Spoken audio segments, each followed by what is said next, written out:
எல்லாருக்கும் வணக்கம். நல்லா இருக்கீங்களா? எனக்கு சிறு வயதில் சிவகாசி ஞாபகம் அப்படின்னா ஒன்று தான். அப்போல்லாம் உள்ளூரில் பட்டாசு கடையெல்லாம் போடுவாங்க. அங்கே வாங்குற ஒரு வெயிட்னா சிவகாசிலேருந்தே டைரெக்டாக ஆர்டர் பண்ணி வாங்குறதுங்கிறது ஒரு வெயிட். இங்கேருந்தே நாங்கள் ஆர்டர் பண்ணோம், தயாரிக்கும் இடத்துலேருந்தே ஆர்டர் பண்ணணும் அப்படின்னு ஒரு கள்ளிப்பட்டியில் வரும். அதை மொட்டை மாடியில் காய வச்சு ஒவ்வொன்றா தீபாவளிக்கு முன்னால் தெரியாமல் வெடித்து அப்படி ஒரு எக்ஸ்ப்ளோட் பண்ணுறது அப்படிங்கிறது சிவகாசி ஞாபகம். Sivakasi celebrating India's mood. Thank you for you people. ஏன்னா வேர்ல்டு முழுக்க இன்றைக்கி ஒரு பெரிய செலிப்ரேஷன் நடக்கிறதுக்கான ஒரு குறியீடுனா அது வான வேடிக்கை. அதில் மிகப்பெரிய பங்காற்றுவதற்கான இடமாக சிவகாசி இருக்கிறது. அதுபோல் விருதுநகர் பற்றி என்ற ஒரு பெரியவர் சொன்னார். நேற்று என்னை அழைக்க வந்தவங்கள்ட்ட கூட அதை நான் சொல்லிட்டு வந்தேன். நான் சொன்னேன்னா விருதுநகர்காரங்களுக்கு தெரியுமான்னு தெரியல அப்படின்னு சொல்லிட்டு. உலகத்திலேயே நுட்பமான வியாபார மூளை கொண்ட பகுதி விருதுநகர் அப்படின்னு சொல்லி பேசிக்கலி இயல்பாகவே ஒரு வியாபார பின்புலம் இருக்கக்கூடிய பகுதிகளிலிருந்து வரக்கூடியவர்களுக்கு ஒரு அட்வான்டேஜும் ஒரு டிஸ்அட்வான்டேஜும் இருக்குது. அட்வான்டேஜ் என்னென்னா சொல்லிக் கொடுக்க ஆள் இருப்பாங்க. டிஸ்அட்வான்டேஜ் என்னென்னா சொல்கிறத கேட்குறதுக்கு ஆள் இருக்க மாட்டாங்க. அதான் பிரச்சனை. சொல்லிக் கொடுப்பதற்கு ஆள் இருப்பாங்க, சொல்லிக் கொடுக்குறத கேட்குறதுக்கு ஆள் இருக்க மாட்டாங்க அப்படிங்கிறது தான். ஒரு லெகசிலேருந்து வரக்கூடிய நாலேஜை கேரி பண்ணிவிட்டு நியூ ஏஜ் டெக்னாலஜியை இன்கார்பரேட் பண்ணுற ஒரு பிஸ்னஸ் காம்பினேஷன் இருக்குல்ல, that is the most important thing where we people are missing. உலகத்தின் பல நாடுகளுக்கு இதில் ரெண்டுமே கிடையாது. ஏதாவது ஒன்று தான் இருக்கும். ஒன்று ஒரு பெரிய லெகசி இருக்கும், இல்லைன்னா என்ன பண்ணுவாங்கன்னா நியூ ஏஜ் டெக்னாலஜி மட்டும் வச்சுட்டு ஒரு பிஸ்னஸ் மாடலில் பில்ட் பண்ணி அதுக்கு முன்னையும் பின்னே ஒன்றும் இல்லாமல் ஒன்று ஓட்டிக்கிட்டே இருப்பாங்க. ஆனால் இந்த மாதிரி ஜெனரேஷன்ஸாக பிஸ்னஸ் பண்ணக்கூடிய பேக்ரவுண்ட்லேருந்து இருக்கக்கூடிய இடத்துல இருக்க அட்வான்டேஜ் என்னென்னா ஒரு லெகசிலேருந்து வரக்கூடிய எக்ஸ்பீரியன்ஸ் இருக்கும். நியூ ஜெனரேஷன் பீப்புள் என்ன பண்ணுவாங்கன்னா அதில் டெக்னாலஜி இன்கார்பரேட் பண்ணி நெக்ஸ்ட் பிக் லீப்புக்கு எடுத்துகிட்டு போவாங்க. ஆனால் நம்முடைய லெகசி, அதாவது எக்ஸ்பீரியன்ஸ், நமக்கு இருக்கக்கூடிய அனுபவம் ப்ளஸ் நம்மகிட்ட இருக்கக்கூடிய டெக்னாலஜி, பணம், இதெல்லாத்தையும் வச்சுட்டு நம்ம வளர வேண்டிய தூரமும் போக வேண்டிய தூரமும் போயிருக்கோமான்னு நம்ம கேள்வி எழுப்பியிருப்போமா அப்படிங்கிறது தான் முக்கியம். Yes, I'm doing good. Yes, doing good தான் உலகத்திலே மோசமான வார்த்தை. ஒர்ஸ்டோட ஆப்போசிட் என்ன அப்படின்னு கேட்டால் நம்ம எல்லோரும் என்ன சொல்லுவோம்? என்ன சொல்லுவீங்க ஜென்ரலாக? ஒர்ஸ்ட்டுக்கு ஆப்போசிட் என்ன? பெஸ்ட்டோட ஆப்போசிட்டு குட்டு. ஏன்னா ஒர்ஸ்ட்டு கூட பிரச்சனை கிடையாது. நம்ம உருப்புடலையும் நமக்கே தெரிஞ்சிச்சுன்னா நம்மளே ஒரு நாள் கிளாரிட்டிக்கு வந்துடுவோம். ஆனால் அந்த குட்டு தான் இருக்கிறதுலே மிகப்பெரிய பிரச்சனை. அது நம்ம ஒழுங்காக இருக்கோங்கிற எண்ணத்தை நமக்கு தானாகவே கொடுத்துரும். நாம் நல்லா தான் பண்ணிகிட்ருக்கோங்கிற ஒரு மைண்ட் செட்லேயே நம்மளை வச்சுருக்கோம்.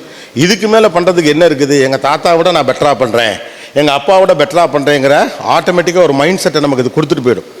ஒர்ஸ்ட்டோட ஆப்போசிட்டு பேடு, பெஸ்ட்டு கிடையாது, குட்டு தான். We settle in good. Most of the time, even though we have the capability to go and reach the best, good உங்களை ஹோல்டு பண்ணிடும். ஒர்ஸ்ட்டு ஹோல்டு பண்ணிச்சுன்னா நமக்கு கில்ட் வரும். நான் சரியாக பண்ணலை, என் திறனுக்கு ஏற்றாற்போல் பண்ணலை, இன்னும் கூட பெட்டராக பண்ண முடியும், இன்னும் கூட டெக்னாலஜிக்கலாக ஏதாவது பண்ணலாம், டெசிஷன்ஸ் மேக்கிங் எடுக்கலாம், நல்ல பார்ட்னர்ஷிப்பை பில்ட் பண்ணலாம், இன்டர்நேஷ்னலி பல விஷயங்களை போய் தெரிஞ்சுக்கலாம், புது புது விஷயங்களை கண்டுபிடிக்கலாம், ஏதாவது பண்ணலான்னு தோணும். ஆனால் நீங்கள் குட்டுன்னு ஃபீல் பண்ணிட்டீங்கன்னு வச்சுக்கோங்களேன், இருக்கிறதுலே பிரச்சனை நல்லவனாக இருக்கிறது தான். அதனால தான் பார்த்தீங்கன்னா சுற்றி இருக்கவனா சரியான விமர்சகரை வச்சுக்க நம்ம சொல்கிறதுக்கான காரணம் என்னென்னா, when you have the capability to run for 100 km/h, why are you running 80 km/h? இந்த கேள்வியை நமக்குள்ளே கேட்டதே கிடையாது. ஏன்னா 80 km நமக்கு போதுமானதாக இருக்குன்னு. பிஸ்னஸோட பர்பஸ்ஸு தன்னிறைவல்ல. எப்போ இந்த மாதிரியான ஒரு பிஸ்னஸ் பேக்ரவுண்ட் இருக்கக்கூடிய ஊரில் இருக்க ஆட்கள் செல்ஃப் சஃபிஷியன்சி இஸ் இனஃப் இன் பிஸ்னஸ்ன்னு நினைக்கிறீங்களோ அப்போ முடிஞ்சிச்சு. உங்கள் ரோலு அடுத்தடுத்த பெரும் தலைமுறைகளை உருவாக்கி மிகப்பெரிய யூனிகார்ன்ஸை பில்ட் பண்ணுறது தான் உங்களுடைய பெரிய ரோல்.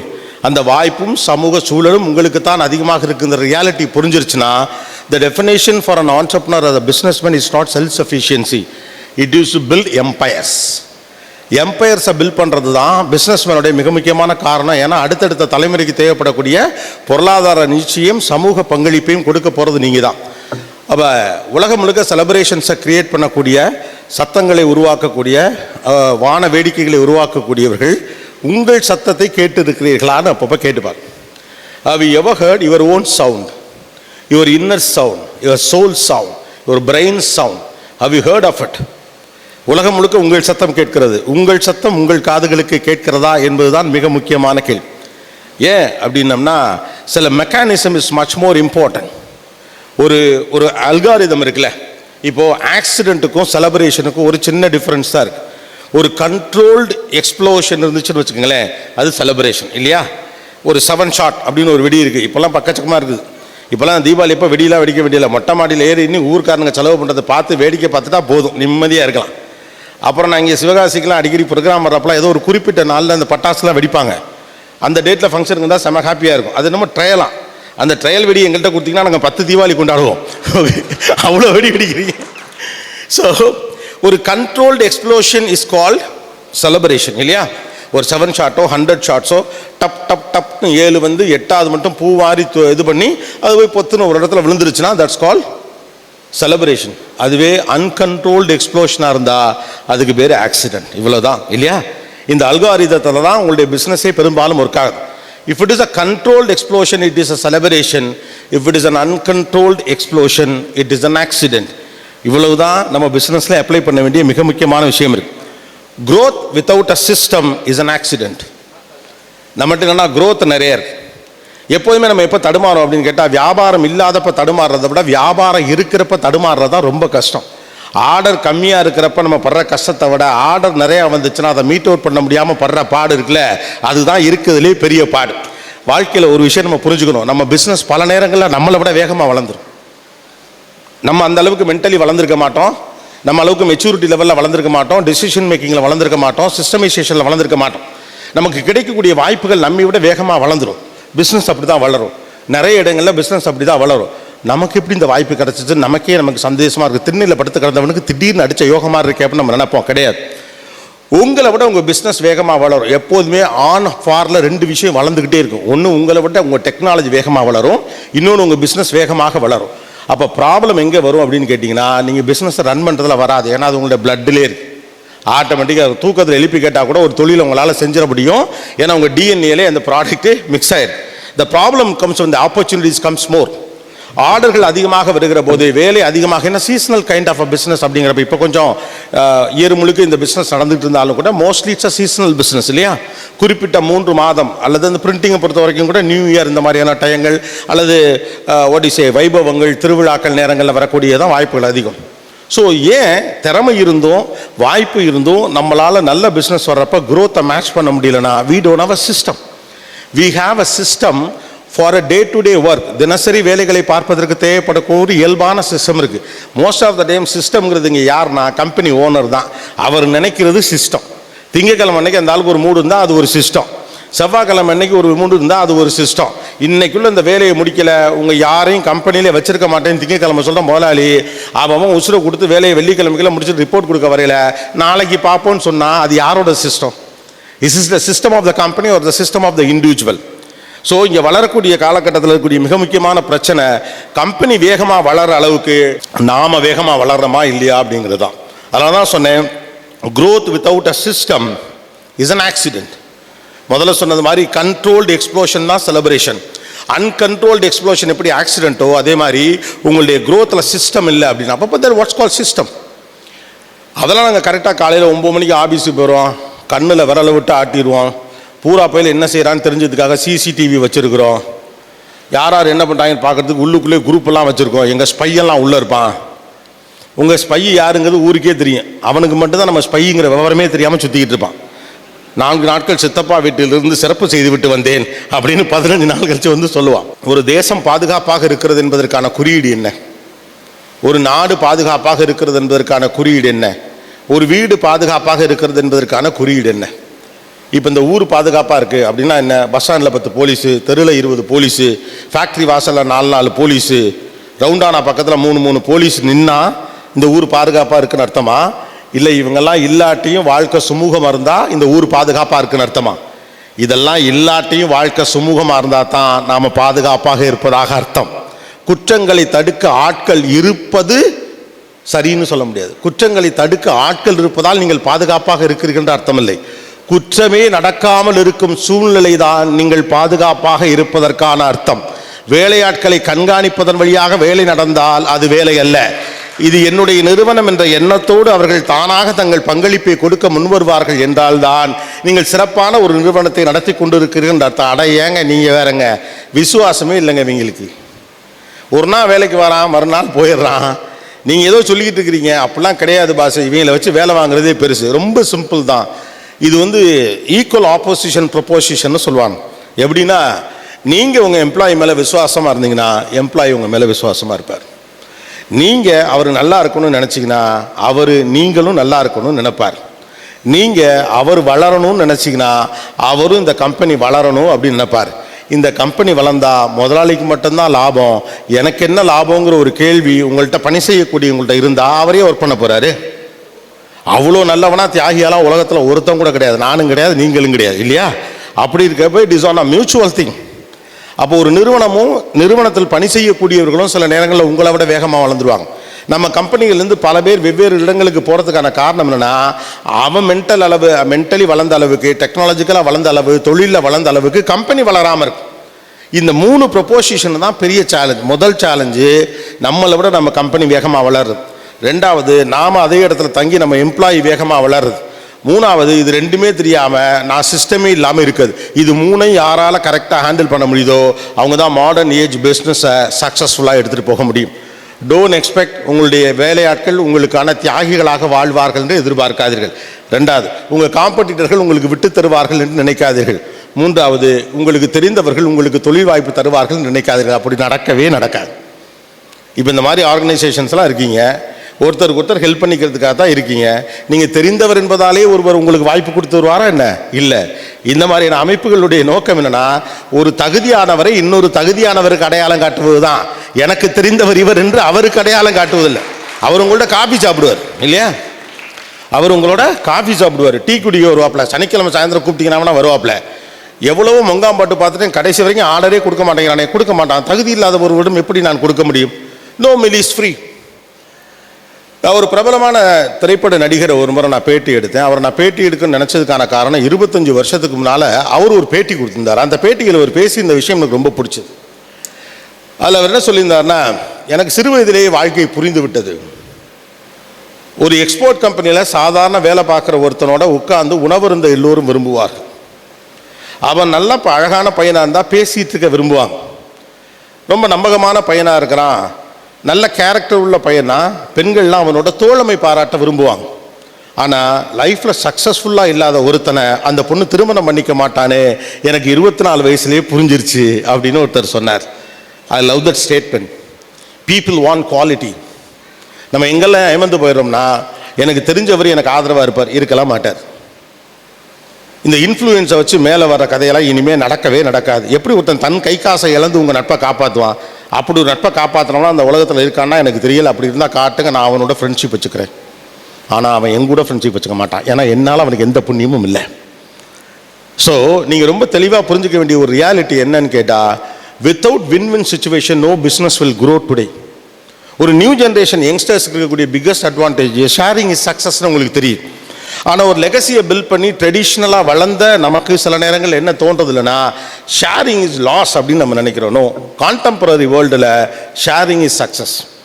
இந்த சிவகாசியிலையும் விருதுநகர்லையும் கவனித்து பாருங்கள், 50 ஆண்டுகளாக 40 ஆண்டுகளாக வெற்றிகரமாக இருக்கிறவர்கள் எல்லாரும் அவங்க எம்ப்ளாயீஸை சரியாக நடத்தியிருப்பாங்க. தனிப்பட்ட முறையிலும் கூட அவர்களுக்கு தேவைப்படக்கூடிய பல்வேறு நல்ல விஷயங்களை செஞ்சுருப்பாங்க. பட் அதெல்லாம் தாண்டி இன்னைக்கு வேலைக்கு ஆட்கள் கிடைக்கலங்கிற இடத்துக்கு நம்ம வந்து சேர்ந்துருக்கோம். ஒரு காலகட்டத்தில் சிவகாசியுடைய biggest advantage is cheap labour அப்படின்னு சொல்லுவாங்க. குறைந்த விலையில் ரிசோர்ஸஸ் கிடைக்கும். அது பற்றி பல விமர்சனங்களும் உண்டு. நான் உட்பட அந்த விமர்சனத்தை வச்சுருக்கேன். குறைவான சம்பளங்கள் கொடுக்கப்படுகிறது. அதெல்லாம் காலம் மாறி இன்னைக்கு வேலைக்கு ஆளே இல்லைங்கிற இடத்துல வந்து உட்காந்துருக்கோம். நான் தங்கி இருக்க ஹோட்டல்லே ஒரு பையன் வந்து உனக்கு ஹிந்தி தெரியாதானே என்னை கேட்டுட்டு, சாம்பார் ஏன்டா மூடி போட்டு தள்ள தாடான்னு கேட்டால், நோ க்ளோஸ் அப்படின்னா ஐ வில் க்ளோஸ் த டோர்ட்டு போயிட்டாவேன், இதை க்ளோஸ் பண்ணி கொடுறா அப்படின்னு கேட்டது. அப்போ வேலைக்கு ஆள் இல்லைன்னு. அப்போ வேலைக்கு ஆள் இல்லைன்னா என்ன தேவைப்படுது? சிஸ்டம் தான் தேவைப்படுது. ஏன் இதை நான் சொல்கிறேன்னா, உங்களுடைய போட்டியாளர்களாக கருதுகிற சைனாவாக இருக்கலாம், வியட்நாமாக இருக்கலாம், அண்ட் தென் பங்களாதேஷாக இருக்கலாம், வேறு எந்த நாடு, இது மாதிரி பல நாடுகள் ஆட்டோமேஷன் மோடுக்கு போயிட்டாங்க. பாதி ப்ராசஸை சிஸ்டம்க்கு கீழே கொண்டு வந்தாங்க. இப்போ மோஸ்ட் இம்பார்ட்டன்ட் திங், வேர்ல்டுக்கு செலிப்ரேஷனை தந்த சிவகாசியும் விருதுநகரும் வேர்ல்டுக்கு தர வேண்டியது ஒரு வேர்ல்ட் கிளாஸ் சிஸ்டம் தான். ஒரு சிஸ்டமை பில்ட் பண்ணாமல் நம்மளால் அடுத்த கட்டத்துக்கு நகரவே முடியாது. எனக்கு தெரியும், அதுதான் இங்கே இருக்கிறதுல பெரிய பிரச்சனையே. Sometimes your experience become an ego. இங்கே யாரெல்லாம் 3 தலைமுறையாக ஒரே தொழிலில் இருப்பவர்கள், ஃபர்ஸ்ட் ஜென்ரேஷன் ஆண்டர்பிரினர்ஸ். ஓகே, ஆக்சுவலாக லக்கி யாருன்னு கேட்டால் இப்போ ஃபர்ஸ்ட் ஜென்ரேஷன் ஆண்டர்பிரினர்ஸ் தான். ஏன்னா சில நேரங்களில் எக்ஸ்பீரியன்ஸே ஈகோவாக மாற ஒரு பெரிய பிரச்சனை இருக்குது. எக்ஸ்பீரியன்ஸுக்கு நமக்கு சில முடிவுகளை தந்துடும். இது இப்படி தான் நடக்கும், எங்களுக்கு தெரியும். மொசப்பிடிக்கிற நாயை மூஞ்சியை பார்த்தா தெரியும். நாம் என்னைக்கு முயலை பிடிச்சோம், எதுக்கு அது மூஞ்சியை பார்த்தோம்? எதுவுமே செய்ய போகிறதே கிடையாது. Experience become an ego sometimes. அப்படி ஒன்று கிடையவே கிடையாது. நீங்கள் நேற்று நைட்டு படித்தது இன்னைக்கு காலையில் அவுடேட்டட். சிவகாசியை பற்றி 4 தகவல்களை சொல்லுங்கள்னு நீங்கள் சாட்ஜிபிட்ட கேட்குறீங்கன்னு வச்சுங்களேன், அது 4 கொடுக்கும்ல, அதை 10 நிமிஷம் கழிச்சு திரும்ப போய் சாட்ஜிபிட்ட கேளுங்க, பழசெல்லாம் அவுடேட் ஆயிடும். புதுசாக 4 சொல்லும். சரி, தொலைதுன்னு போயிட்டு கிராக்கிட்ட கேட்டிங்கன்னா அது வேற சொல்லும். அங்கேருந்து போயிட்டு ஜெமினிகிட்ட கேட்டிங்கன்னா அது வேற சொல்லும். சிவகாசியில் இருக்க உள்ளூர்காரனை ஒருத்தனை கூப்பிட்டு கேட்டிங்கன்னா இது எதுவும் இல்லாமல் புதுசாக ஒன்று சொல்லுவான். ஓகே தானே? ஒவ்வொருத்தருக்கும் ஒரு பெர்செப்ஷன் இருக்குது. விருதுநகர் அப்படின்னா ஒருத்தனுக்கு புரோட்டாம்பா இல்லையா, ஒருத்தன் பன் பரோட்டாம்பா, ஒருத்தன் தான் சொல்லுவான் அது இந்தியாவுடைய மிகப்பெரிய தொழிற்கூடம் அப்படின்னு ஒருத்தன் சொல்லுவான். சிவகாசினா பட்டாசுன்னு சொல்கிறவன் தான் நிறையா, பிரிண்டிங் சொல்கிறவன் கம்மி. அப்போ இவ்வளவு இன்ஃபர்மேஷன் ஃப்ளட்டடாக இருக்கக்கூடிய ஒரு காலகட்டத்துக்குள்ளே தான் நாம் வாழ்ந்துக்கிட்டு இருக்கோம். அப்படி இருக்கிறப்போ உங்கள் எக்ஸ்பீரியன்ஸுங்கிறது it is an outdated thing. அது நீங்கள் புதுசாக வாங்கின செல்ஃபோன் மாதிரி ரெடி தானே. நீங்கள் ஒரு ஃபோனை வாங்கிட்டு வெளியில் வந்துட்டு மச்சான் இந்த ஃபோனை வாங்கிட்டேன்னு ஒருத்தர் கூப்பிட்டு அந்த ஃபோனில் சொன்னீங்கன்னா அவன் சொல்லுவான் அதே ஃபோனில், ஏன்டா இதை வாங்கின 2 நாள் கழிச்சு அடுத்த லீடு வருதுடா அதுதான் புதுசு, அதில் 7 கேமரா இருக்குது அப்படிம்பாங்க. எதுக்கு 7 கேமராக்குன்னு தெரியல, ஆனால் காதில் விழுகாது ஃபோனில். ஃபோனோட பர்பஸே நம்ம மாற்றிட்டோம். At times experience become an ego. நேற்று நீங்கள் படித்தது இன்றைக்கு அவுடேட்டட், இன்று காலை நான் படித்தது நாளை அவுடேட்டட். உங்கள் எக்ஸ்பீரியன்ஸை வச்சுக்கிட்டு இன்றைக்கி பெருசாக நீங்கள் ஒன்றுமே பண்ண முடியாது. நம்ம எக்ஸ்பீரியன்ஸை வச்சுக்கிட்டே எல்லாத்தையும் செஞ்சுலாம் நம்ம நினைக்கிறதுனால தான், நம்ம புத்திசாலித்தனத்தை பயன்படுத்தலாம்னு நினைக்கிறதுனால தான் expansion become confusion. So first thing என்ன, growth without a system is an accident. Expansion அது பேர்ன் அவுட் ஆகிறதுக்கான காரணம் என்ன, அது கன்ஃபியூஷன் ஆகிறதுக்கான காரணம் என்ன, we don't give proper training. நம்மகிட்ட எக்ஸ்பான்ஷன் இருக்குது, புதுசாக மிஷின் வாங்கியிருக்கோம், இன்னொரு ஃபேக்ட்ரி போட்டிருக்கோம், அல்லது இன்னொரு அவுட்லெட்டை உருவாக்கியிருக்கோம். அப்படின்னா அதை எடுத்து நடத்தக்கூடிய அளவுக்கு தேவைப்படக்கூடிய ரிசோர்ஸஸை பில்ட் பண்ணியிருக்கோமா, சிஸ்டமை பில்ட் பண்ணியிருக்கோமா. நாம் என்ன நினச்சிக்கிறோம் எல்லாத்தையும் நம்மளே பார்த்துக்கணும். நம்ம புத்திசாலித்தனம் என்ன அப்படின்னு கேட்டோம்னா, நம்ம ஏற்கனவே ஒரு மேனேஜர் வச்சுருக்கோம், அவருக்கு 25,000 ரூபா சம்பளம் கொடுக்குறோம், ஆனால் அது அதிகமான சம்பளம். இப்போ செகண்ட் அவுட்லெட்டை போட்டுவிட்டு சிம்பிளாக கூப்பிட்டு சுப்பிரமணி அதையும் நீயே பார்த்துக்கப்பா அப்படின்னு சொல்லிட்டா இவனுக்கு கொடுக்குற சம்பளம் செரிச்சிரும். நோ, அவன் 2ஐயும் கெடுத்துருவான். அவர் கெடுக்கல, நீங்களே கெடுத்துருவீங்க. அவர் கெடுக்கல, அது நீங்களே கெடுத்துருவீங்க. Expansion without a training is a burn out. இங்கே எத்தனை பேர் தினந்தோறும் வீட்டுக்கு போனவனையும் எத்தனை பேர் இருந்தாலும் சரி தான், நான் இருந்தால் தான் வேலை நடக்குது அப்படின்னு நினைக்கிறவங்க யார் யார்? இவ்வளோ பேர் இருக்காங்க, தண்டத்துக்கு இருக்கானுங்க. ஒரு வேலையை ஒருத்தன்னு பார்க்க மாட்டேங்கான். அவன் சரியில்லை, இவன் சரியில்லை, அது சரியில்லை, இது சரியில்லை. ஆக்சுவலாக அவ்வளோ பேர் சரியில்லைன்னா இவ்வளோ சரியில்லாத வேலைக்கு வச்சுருக்க நீங்கள் யார்? புரியுதா? வச்சிருக்க சிஸ்டம் சரியில்லை, வாங்கின மிஷின் சரியில்லை, வேலைக்கு ஆள் சரியில்லை, மேனேஜர் சரியில்லை, அக்கௌண்டன்ட் சரியில்லை, ஸ்வீப்பர் சரியில்லை, சூப்பர்வைசர் சரியில்லை, பூரா பேர் சரியில்லை, நான் மட்டும் எல்லாத்தையும் பார்க்குறேன். நீங்கள் சரியில்லை, அவ்வளவுதான். மக்கு பயிர்களாக ஒன்றா வச்சு ஒரு லீடர் வந்தால் அவர் யார்? அவர் தான் மக்கு.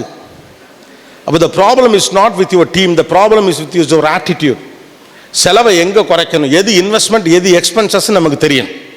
ரைட்டா? நம்முடைய பழைய வித்தைகள்லாம் வெறுங்கையில் முளம்போறவன் தான் வேலைக்காரன், நாங்கள்லாம் கடுக பெருசாக்குவோம், அதெல்லாம் இனிமேல் பண்ணவே முடியாது.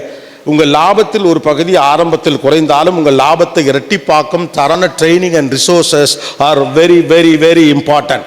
நம்ம சர்வீஸ் செக்டார்கள்லாம் பெரும்பணம் பண்ணுறதுக்கான காரணம் என்னென்னா, அவங்க ரிசோர்ஸஸை எக்யூப்டாக அவங்க வச்சுருக்கிறாங்க. நீங்கள் எக்ஸ்பான்ஷன்னா எல்லாத்துலேயும் எக்ஸ்பாண்ட் ஆகணும்ல. உங்கள் டெக்னாலஜி எக்ஸ்பாண்ட் ஆகணும், மன அமைப்பு எக்ஸ்பாண்ட் ஆகணும், உங்கள் ஸ்கில் செட் எக்ஸ்பாண்ட் ஆகணும். அதே ஆளை வச்சுக்கிட்டு இதையும் நான் பண்ணுவேன் அப்படின்னு சொன்னால் எப்படி நம்மளால் பண்ண முடியும்? அதே ஆளை வச்சுக்கிட்டு இதையெல்லாம் பண்ண முடியாது. இதே ஆளை வச்சுக்கிட்டு அதே மாதிரி ரொம்ப சிம்பிளுங்க. 2 டாக்டர் இருக்காங்க, 2 பேருமே டாக்டர். நம்மளை பொறுத்த வரைக்கும் எனக்கு நெஞ்சு வலி வருது, நான் ஒரு டாக்டர்னு வச்சுக்கோங்களேன். இப்போ நான் என்ன பண்ணுவேன்னா, நெஞ்சு வலி ஸ்பெஷலிஸ்ட்டை போய் உட்காந்து பேஷண்ட்டாக உட்காருவேன். நெக்ஸ்ட் நாள் அவர் எங்கிட்ட வருவார், நான் வயிற்று வலி டாக்டர். இந்த நெஞ்சு வலி டாக்டர் எங்கிட்ட வர்றப்ப அவர் எனக்கு பேஷண்ட். அப்போ நான் டாக்டருங்கிறதுக்காண்டி நானே நெஞ்சு வலி, வயிற்று வலி, முதுகு வலி, கால் வலி, கை வலி எல்லாத்துக்கும் நானே எப்படி மருத்துவம் பார்த்துக்க முடியும்? You need to find the right talent and position themselves in the right place at the right time. Then only your expansion will become success. Otherwise, it will become a pressure. எக்ஸ்பான்ஷனோட purpose capacity increase பண்ணுறது தான், blood pressure increase பண்ணிக்கிறது இல்லை. அதுக்கு நீங்கள் இருக்க வேலையை பார்த்துட்டு போயிடலாம் இல்லையா? எல்லாருக்கும் என்னன்னா ஒரு ஃபோர்ஸ் இருக்குது, எக்ஸ்பாண்ட் பண்ணணும், பெருசாகணும், 1 4 ஆகணும், 4 10 ஆகணும், ஒரே பாட்டில் அண்ணாமலை மாதிரி இந்த படியில் அந்த படியில் ஏறணும், சரத்பாபுவை கீழே இறக்கணும், குஷ்புவை கல்யாணம் பண்ணணும், கடைசியில் மனோரமா ஆட்சிட்ட பத்திரத்தை எடுத்து கொடுத்துட்டு படத்தை முடிச்சுட்டு போயிடணும். இதெல்லாம் படத்தில் தான் நடக்கும். Without a system that you can expand things. With same skill set. 5 முக்கியமான விஷயங்களை நீங்கள் மாற்றணும் வளரணும்னா அப்படின்னு சொல்கிறாங்க. முக்கியமான விஷயம் உங்களை நீங்கள் மாற்றணும். ஏன்னா இதுலேருந்து தான் மற்றெல்லாம் நடக்கும். எப்போ நீங்கள் ஆரம்ப கட்ட பிஸ்னஸ் இந்த மைண்ட் செட்டோடு நீங்கள் இருக்கிறீங்களோ அது உங்களுக்கு அவுடேட் ஆகிடுச்சுன்னு உங்களுக்கு தெரிஞ்சால் மட்டும்தான் அடுத்த கட்டத்துக்கு போனோம். அப்போ முதல்ல ட்ரைனிங்கு போக வேண்டிய ஆள் நீங்கள் தான். ட்ரைனிங்கு போனால் ஒரு ப்ராப்பரான ட்ரைனிங் கிளாஸுக்கு தான் போகணும் அப்படிங்கிறதுலாம் இல்லை. இந்த மாதிரியான அமைப்புகளில் கூடுகிற போது ஒரு நாலேஜ் எக்ஸ்சேஞ்சுக்கான ஃபாரமாக அதை பயன்படுத்தணும். That is the most important thing. ஒரு நல்ல பாட்காஸ்ட்டை கேட்கணும். இன்டர்நேஷ்னலி பெரிய நிறுவனங்கள் என்ன மாதிரியான புத்திசாலித்தனத்தை உருவாக்குச்சுன்னு நீங்கள் பார்க்கணும். உங்கள் ஹேட்சன் இங்கே தானே இருக்குது, விருதுநகரில் தானே இருக்குது ஹேட்சன். மல்டி பில்லியனில் பிஸ்னஸ் பண்ணுது. மல்டி பில்லியனில் பிஸ்னஸ் பண்ணுற அந்த கம்பெனி கடன் கொடுப்பது இல்லை. How many of you know that? கடன் கொடுப்பது இல்லை. ஆனால் கிரெடிட் பிஸ்னஸ் தான் அவங்க கோரே. எல்லாருமே கடன் கொடுத்தானே இப்போ பிஸ்னஸ் பண்ணியிருக்கோம். நம்ம கொடுத்தலேருந்து 60 நாளில் தருவான். நம்ம அதுக்குள்ளே ஜிஎஸ்டி கட்டி தொலைஞ்சிரும், பேமெண்ட்டே கொடுக்க மாட்டான். அப்புறம் அந்த ஜிஎஸ்டி எங்கேயோ போய் லாக்காகி தொலைஞ்சிருக்கோம், அதை அவன்கிட்ட வாங்கணும். அப்புறம் அவன் டிடிஎஸ் பிடிப்பான், அதை கட்ட மாட்டான். அதுக்கு லொங்கு நம்ம போகணும்னா நம்ம பேசிகிட்டு இருக்க காலகட்டத்தில் மல்டி பில்லியன் பிஸ்னஸ் பண்ணக்கூடிய ஒரு நிறுவனம் கிரெடிட்டே இல்லாமல் ஒரு பிஸ்னஸை எப்படி பண்ணுது? That is the thing that we need to learn from the experts. இதுதான் நம்ம அளவில் நம்ம வளர்த்துக்கிறது, தேடி போகிறது. நீங்கள் செய்துக்கிட்டு இருக்க வேலையில் உங்களுக்கு பதட்டம் இல்லை, பயம் இல்லை அப்படின்னாவே நீங்கள் கம்ஃபர்ட் லெவலில் இருக்கீங்கன்னு அர்த்தம். சிம்பிளாக சார். சின்னதாக ஒரு தடுமாற்றம் இருக்கணும். ஆகா இது எனக்கு இன்னும் சரியாக புரியப்படாமல் இதை ஓடி போய் கற்றுக்கணும் அப்படின்னு நமக்கு தோணும். நம்மளை கம்ஃபர்ட் ஸ்டேட்லேயே நீங்கள் வச்சுக்கிட்டு உட்காந்துருந்தீங்கன்னா நீங்கள் அதே இடத்துல தான் இருக்க முடியும். when you grow or expand yourself that you will face the pressure, enjoy the challenge. நான் உலகம் முழுக்க தேடி ஆர்டிஃபிஷியல் இன்டெலிஜென்ஸ், ஈவி, லித்தியம், லொசுக்குன்னு தேடி போய் பேட்டி எடுக்கிறேன். ஏன் அப்படின்னு கேட்டால், ஒரு பக்கம் மிகச்சிறந்த டெக்னாலஜி சம்மந்தப்பட்ட விஷயங்கள் நம்முடைய ஆட்களுக்கு கொண்டு வந்து சேர்க்க வேண்டும் என்ற ஆசை ஒரு பக்கம் இருந்தாலும் கூட எனக்கு இப்போ நான் இன்டர்வியூ எடுக்கிறப்ப பயம் குறைஞ்சிருச்சு. எனக்கு ஓரளவு தெரியுது. அப்போ I wanted to push myself to the next level where I sit with children nervousness. Artificial இன்டெலிஜென்ஸோட எக்ஸ்பர்ட்டுக்கிட்ட உட்காந்து நீங்கள் பேசுகிறப்ப அவர் ஒரு பதில் சொல்கிறது எனக்கு புரியல. அடுத்த கேள்விக்கு நான் கேட்கணும்ல, அப்போ நீங்கள் படிக்கணும்ல. உங்கள் பார்டர்ஸை நோக்கி புஷ் பண்ணிக்கிட்டே இருங்க. முதல்ல அந்த ஆட்டிடியூட் உங்களுக்கு இருந்தால் மட்டும்தான். என்னுடைய பேசிக் ஸ்ட்ரென்த்லேருந்தே ஒரு கேம் ஆடுவேன்னா கடைசி வரைக்கும் என்ன சீனி வெடிமோ, எங்கள் ஊரில் இந்த ஒத்த வெடியா, இங்கே என்ன சொல்லுவீங்கன்னு தெரியல, சீனி வெடி மாதிரி தீபாவளிக்கு இந்த பாலக்கட்டையில் ஒருத்தர் உட்காந்து ஒன்று பிடிச்சி ஒருத்த மேலே போட்டுக்கிட்டே இருப்பான். கடைசி வரைக்கும் எல்லா தீபாவளிக்கும் அதான் பண்ணுவான். வாழ்க்கையில் சரமே வைக்க மாட்டான். Right? Push yourself to the next level. உங்களை நீங்கள் ஒரு பக்கம் புஷ் பண்ணலைன்னா உங்களால் எக்ஸ்பாண்ட் பண்ண முடியாது. நம்ம பெரும்பாலும் எக்ஸ்பான்ஷன் அப்போ நம்ம கம்ஃபர்டபுளாக இருந்துட்டு மற்றவனெல்லாம் புஷ் பண்ணுவோம் இல்லையா? ஒரு வேலை பார்க்குறவனை 2 வேலை பாரு, 8 மணி நேரம் வேலை பார்க்குறவன் 10 மணி நேரம் பாரு, இந்த கணக்கை செய்கிறவன் இப்படி செய் அப்படி செய்யணும் மற்றவனை புஷ் பண்ணுறான். Push yourself to the next level, learn better, go and learn things. ஆனால் உலகத்தில் இப்போ இருக்க காலகட்டம் மாதிரி கற்றுக்கொள்வதற்கான வாய்ப்பு வேறு எந்த காலகட்டத்திலும் அமைந்ததே கிடையாது. ஏன்னா ஒரு காலகட்டத்தில் டெக்னாலஜி நீங்கள் கற்றுக்கணும்னா போய் படிக்கணும் இல்லையா?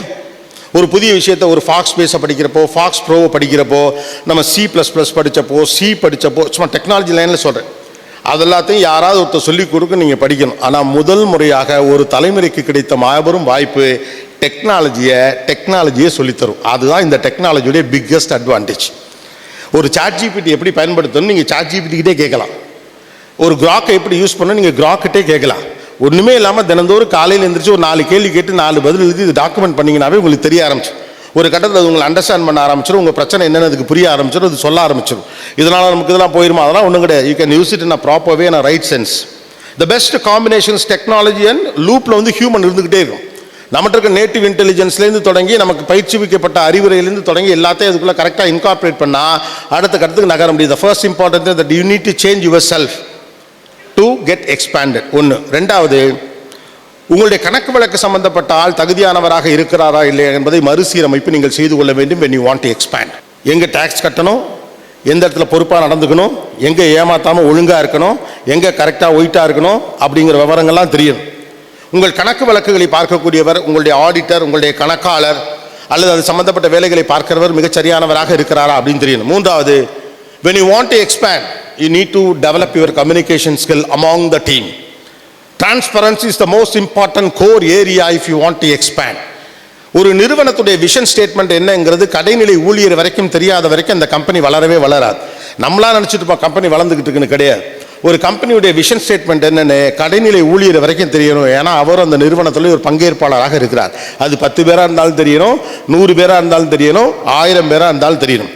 உண்மை கதையா இல்லை ஜோடிக்கப்பட்ட கதையான்னு தெரியாது. ஒரு முறை அப்துல் கலாம் ஒரு ரிசர்ச் சென்டருக்கு போகிறப்போ அந்த ரிசர்ச் சென்டர் என்னென்னா நிறைய ப்ரோட்டோடைப்ஸை உருவாக்கி அதை கவர்மெண்ட்டுக்கிட்ட காட்டி அதுக்கான அப்ரூவல் ஃபண்டிங் வாங்கி அதை செய்யக்கூடிய அரசாங்கத்துடைய ஒரு அமைப்பு. நிறைய சயின்டிஸ்ட்லாம் ஒர்க் பண்ணக்கூடிய ஒரு இடம். அங்கே உள்ளே போகிறாரு. உள்ளே போகிறப்ப வாசலில் ஒரு செக்யூரிட்டி உட்காந்துருக்காரு. அந்த செக்யூரிட்டி தான் அந்த கதவெல்லாம் திறந்து வரவர். அதுக்கப்புறம் ஒரு நீளமான பாதை இருக்கும். ரொம்ப தூரம் ஒரு கிலோமீட்டர் போனது யூனிவர்சிட்டிக்கெலாம் போவோம்ல, அந்த மாதிரி ஒரு பாதை வழியாக போய் அதுக்கப்புறம் அந்த அலுவலகம் இருக்குது, அந்த ரிசர்ச் சென்டர் இருக்குது. அவர் போகிறப்போ அங்கே அந்த செக்யூரிட்டி யார் என்னன்னு கேட்குறாரு. அப்புறமா சரி உள்ளே போங்க அப்படின்னு சொல்கிறாரு. அப்போ தான் அவர் பார்க்குறாரு அங்கே பஞ்ச் ஆஃப் லெட்டர்ஸ் இருக்குது. அப்போட்டு கேட்குறாரு, என்னங்க இவ்வளோ லெட்டர் வச்சுருக்கீங்க இங்கே அப்படின்னு கேட்டவுடனேயும், இல்லைண்ணே நடந்து போய் கொடுக்கணும் தினந்தோறும், அதனால் வாரத்துக்கு ஒரு தடவை தான் கொண்டு போய் கொடுப்பேன், இல்லை 10 நாளைக்கு ஒரு தடவை கொண்டு போய் கொடுப்பேன் அப்படின்னு தான் சொல்லியிருக்காரு. அந்த பஞ்ச் ஆஃப் லெட்டர்ஸ் நான் உள்ளே கொடுத்துட்டுமா, காரில் போகிறீங்க உள்ளே கொடுத்துருங்க அப்படின்னு சாதாரணமாக சொல்லி விடுறாரு. அந்த பஞ்ச் ஆஃப் லெட்டர்ஸையும் எடுத்துக்கிட்டு அவர் உள்ளே போகிறார். அந்த நிறுவனம் ஒரு குறிப்பிட்ட புரோட்டோடைப்பை செய்ய ட்ரை பண்ணிக்கிட்டே இருக்காங்க. அதுக்கு அப்ரூவலுக்காக அரசாங்கத்துக்கிட்ட கேட்டுக்கிட்டே இருக்காங்க. சில பல கோடிகள் அல்லது பல கோடிகள்னு வச்சுக்கோங்க. அந்த பல கோடிகளுடைய அப்ரூவலுக்காக அந்த நிறுவனம் காத்து கொண்டு இருக்கிறது பல நாட்களாக. ஏன்னா அரசாங்கத்துக்கு அதை செஞ்சு காட்டியாச்சு, இந்த புரோட்டோடைப் வழியாக பண்ணது ஒர்க் அவுட் ஆகும், கமர்ஷியல் பர்பஸ்க்கு யூஸ் பண்ணலாம்லாம் அவங்க ஜஸ்டிஃபை பண்ணியாச்சு. இதுக்கு மேலே அரசாங்க உத்தரவு வந்து காசு தரணுங்கிறதான் அங்கே இருக்கக்கூடிய வேலை. எல்லாரும் அதுக்காகத்தான் வேலை பார்த்துக்கிட்டு இருக்காங்க மாற்றி மாற்றி. அவர் உள்ளே போகிறப்போ அந்த மீட்டிங் நடக்குது. மீட்டிங்கில் அவர் பேசும்போது அவர் கேட்குறாரு, எல்லாரும் ஏன் டயர்டாக இருக்கீங்க, அப்செட்டாக இருக்கீங்க? இல்லை, நாங்கள் எல்லாத்தையும் பண்ணிட்டோம், ஜஸ்டிஃபை பண்ணிட்டோம், ஆனால் அரசாங்கத்திலிருந்து வர வேண்டிய உத்தரவு இல்லை, அதுக்காக தான் நாங்கள் காத்துக்கிட்டு இருக்கோம் அப்படின்னோடனே அவர் ஒரு லெட்டர் கொடுத்துருந்தா, உத்தரவு வந்து ஒரு வாரம் ஆச்சு, உங்களுக்கு தான் தெரியலன்னுங்கிறார். என்னென்னா நம்ம செக்யூரிட்டி வாசலில் வாங்குற லெட்டர்லாம் வாங்கி வாங்கி வச்சுக்கிறார். வாரத்துக்கு ஒரு தடவை தான் அல்லது 10 நாளைக்கு ஒரு தடவை உள்ளே வரப்போ தான் லெட்டர் கொடுத்துட்டு போகிறார். ஏதோ லெட்டர்லாம் வருது, இது ஒரு லெட்டர் தான் அவர் வச்சிருக்கிறார்.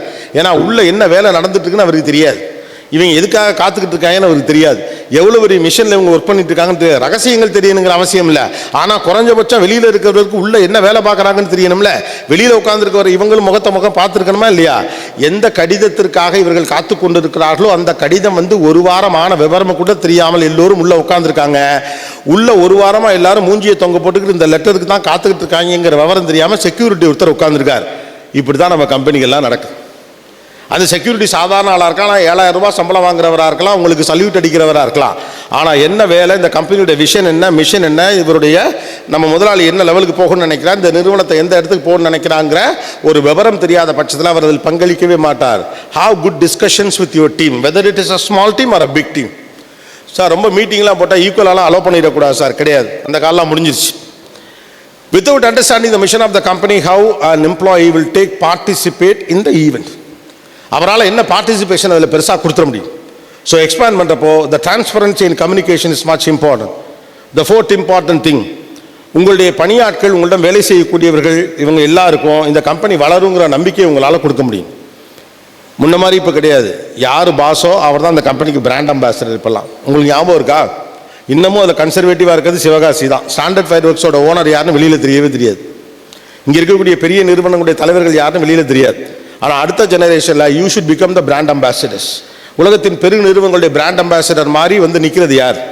உங்களுக்கு மைக்ரோசாஃப்ட்னு சொன்னோடனே பில்கேட்ஸ் தான் ஞாபகத்துக்கு வருவார். இறந்தே போனாலும் ஆப்பிள்னு சொன்னால் அவர் தான் ஞாபகத்துக்கு வருவார் இல்லையா? அந்தந்த நிறுவனத்துக்கு அவங்க தான் முன்னால் வந்து நிற்கிறாங்க. ஏன்னா யாரோ ஒருத்தர் வந்து அந்த நிறுவனத்தை பற்றி சொல்லுவதை விட சம்பந்தப்பட்டவரே வந்து சொல்லுகிற போது தான் நம்பிக்கை ஏற்படுகிறது. Every boss become a communicator. Every boss become the brand ambassador. Every boss become the savior. நீங்கள் அந்த ரோலை எடுக்கல, அதை மட்டும் நீங்கள் எடுத்துட்டீங்கனாலே போதும், ஆட்டோமேட்டிக்காக expansion become. Already burn out ஆகிட்டே இருப்பீங்க, தினந்தோறும் டயர்ட் ஆகிட்டே இருப்பீங்க. இந்த வேலையை விட்டுலாம்னு இருக்கேன் அப்படிம்பீங்க. மறுநாள் காலையில் 9 மணிக்கு ஆஃபீஸ் போகிறீங்கிற விவரம் உங்களுக்கு தெரியும். உங்கள் பொண்டாட்டி தினைக்கும் கேட்டு சரி படுத்து தொலை அப்படின்ட்டு பேசாமல் அவங்களும் போயிட்டே இருப்பாங்க. தினந்தோறும் புலம்பிக் கொண்டே இருப்பதும் இரிட்டேஷனோடு இருப்பதுமாக நீங்கள் இருந்தால் உங்களால் அடுத்த கட்டத்தை நோக்கி நகரவே முடியாது. The second important thing that you need to know is expansion without training is burnout. எல்லாத்தையும் எக்ஸ்பேண்ட் பண்ணாது. எக்ஸ்பேண்ட் பண்ணுறதுக்கு ஸ்பேஸ் இருக்குது, எனக்கு வாய்ப்பு இருக்குன்னு, அதனால நீங்கள் எக்ஸ்பேண்ட் பண்ண முடியாது. உங்களுக்கு expansion what is in your பிளேட்னு உங்களுக்கு தெரியணும். உங்கள்கிட்ட ஏற்கனவே பிளேட் இஸ் ஃபுல் அப்படின்னா நீங்கள் அதை முதல்ல டெலிகேட் பண்ணிடணும். நான் அரவிந்த் ஸ்ரீனிவாச பெர்ப்ளெக்சிட்டியுடைய CEO அண்ட் கோ-ஃபவுண்டர் அவர் ஒரு இன்டர்வியூ பண்ணேன். அவர் ஒன்று சொன்னார், the role of CEO is so simple. என்னென்னா ஒரு அக்செப்டன்ஸ் வேணும் ஒரு CEO. எல்லா வேலையும் நான் பார்க்க முடியாது, சில விஷயம் மிஸ் அவுட்டு தான் ஆகும் அப்படிங்கிற கான்ஃபிடன்ஸ் வந்துட்டா I will understand what is my priority. நம்ம பிரச்சனை என்னென்னா நமக்கு ப்ரையாரிட்டிஸ் பண்ணுறதே கிடையாது. எல்லா வேலையும் நம்மளே பார்க்குறது. ஏன் இந்த பெஞ்சு இங்கே கிடக்கு, ஏன் இந்த மூலையில் குப்பை இருக்குது, ஏன் வாட்டர் டேப்பில் டொப்பு டொப்புன்னு தண்ணி வருது. If you do the micro management you will just do the damage control. If you do the business you will grow. அவ்வளோதான். இதுக்கு ஒரு ஆளை போடுங்க, அவ்வளோதான். சார் அவனுக்கு ஒரு 8,000 ரூபா கொடுக்குறது நானே மிச்சம் முடியாது, அதனால் ஒரு புண்ணியமும் கிடையாது. 8,000 ரூபா செலவுங்கிறது இன்றைக்கி நீங்கள் குடும்பத்தோடு போயிட்டு சென்னை மாதிரி ஒரு நகரத்தில் நைட்டு சாப்பிட்டுட்டு சினிமா போயிட்டு, சினிமா டிக்கெட்லாம் கம்மி தான், பாப்கார்ன் தின்னுட்டு வீட்டுக்கு வந்தீங்கன்னா பார்க்கிங் காசோடு சேர்த்து 8,000 ரூபா ஆயிடும். அவ்வளோதான் அந்த செலவு. இந்த செலவு மிச்சம் பண்ணுற பேர் வழின்னு 80,000 ரூபா காசு வர வேண்டியது விடுறது இருக்குல்ல. ரொம்ப சிம்பிளாக ஒன்று சொல்லுவாங்க நம்ம ஆளுகள்லாம், 1 ரூபா சேர்க்கறதுக்கு 100 ரூபாய்க்கு உண்டியல் வாங்குவாங்க அப்படின்னு. அந்த வேலை தான் நம்ம பார்த்துட்ருக்கோம். Put right people on the right place, nothing wrong about it. Expansion அப்போ இந்த பயம் இருக்கும். அந்த பயம் இருக்குனாலே நீங்கள் சிஸ்டம் சரியாக வச்சிடலன்னு அர்த்தம். எக்ஸ்பான்ஷன் ப்ராப்பராக பண்ணாமல் அதிகமான ஆர்டர்ஸ் வர்றப்ப தடுமாறுவதற்கு பதிலாக கோ ஸ்டாட்டிக்கலி, ஸ்லோவாக போங்க. ஸ்டேஜ் பை ஸ்டேஜ் போக போக போக ஆட்டோமேட்டிக்காக நடந்துடும். அடுத்த முக்கியமான விஷயம் டெக்னாலஜி இன்கார்பரேஷன். ரொம்ப பெரிய அளவுக்கு நம்ம வீக்காக இருக்கிறதுக்கான காரணமும், நம்மளால் யூனிகார்ன்ஸை பெரிய அளவுக்கு உருவாக்க முடியாமல் இருக்கிறதுக்குமான காரணம் என்னென்னா டெக்னாலஜி இன்கார்பரேஷன். டெக்னாலஜி இன்கார்பரேஷனுங்கிறது வெறும் மிஷின் வாங்குறது மட்டும் கிடையாது. டெக்னாலஜி அப்படிங்கிறத வேறு மாதிரி டிஃபைன் பண்ணுறாங்க. அந்த டெக்னாலஜி டிஃபைன் பண்ணுறத நியூ ஏஜ் எக்கானமி எப்படி பார்க்குதுன்னா, டெக்னாலஜினா clarity plus control plus consistency, இதுதான் டெக்னாலஜின்னு சொல்கிறோம்.